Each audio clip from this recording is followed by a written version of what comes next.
What's up, Tackle Warehouse fans? Jake here, bringing you another how-to video. Today we're going to go over how to spool a spinning reel. You know, spinning reels are really difficult to work with.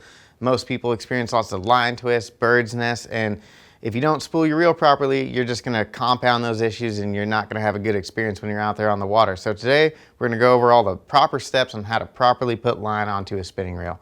All right, the first step you're going to want to take is to orientate the spool in the proper direction. So you want the spool of line facing the direction where the line is coming off in a counterclockwise formation. So you want your line coming off counterclockwise so that it's going onto the reel in the right direction. So it's going on the reel in the same way that it's coming off. If you do it backwards, you're just going to end up with way more line twist and you're going to have bird's nesting issues and casting problems and all that kind of stuff and ruin your day out there on the water. The second step is going to be run it through your guides or just your top guide, whatever you prefer, and then attach the line to the reel itself. So you can tie any kind of knot, just wrap it around, tie a knot, make sure your bail is open or at least run underneath the bail. And another thing that I like to do is add a little piece of electrical tape right down on the spool and cover the line and give the line something to grab onto. So you don't need to do this all the time with fluorocarbon and monofilament, but it is extremely important to do this step, adding the piece of electrical tape when you're using braided line.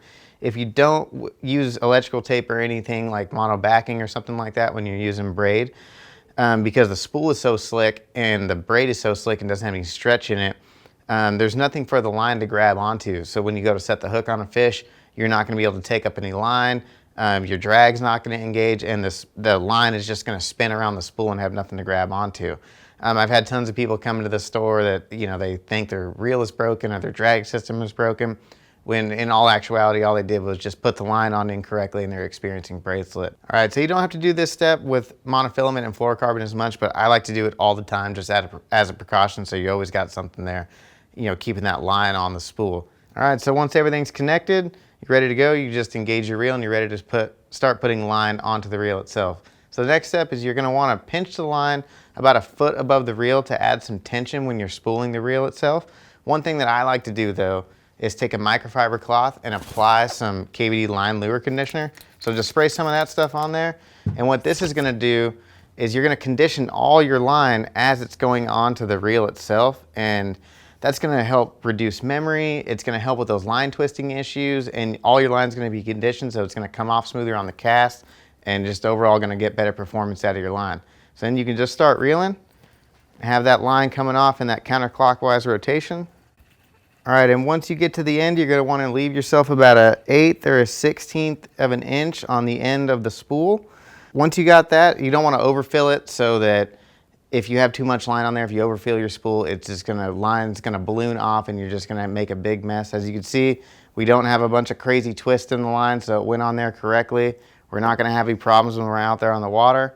Just cut it off and now you're ready to go and get rigged up for day of fishing. All right, next we just want to talk about a couple of like the little line spooling devices that we sell here at Tackle Warehouse that could make things even easier for you. The first one, we got the American Premier Ultimate Line Winding Device. Now what this does is it holds the spool of line right above your reel and it actually spins the spool in conjunction with your bail as it's getting wound onto the reel. So it goes on perfectly. You don't have to worry about any line twist, and this is an awesome device for spooling spinning reels and aim bait casting reels as well. And then we also have the Berkley Portable Max Line Spooling Station. Now this does bait casting and spinning reels as well.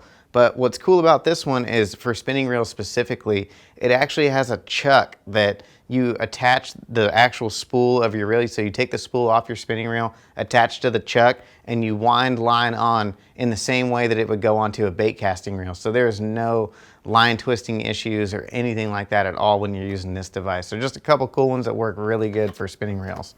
All right, thanks for tuning in to this how-to video on how to spool a spinning reel. If you like this video, make sure to give us a thumbs up. If you want to see more videos like this, make sure to go to the Learning Center at tacklewarehouse.com and let us know down in the comments which other how-to videos you would like us to make.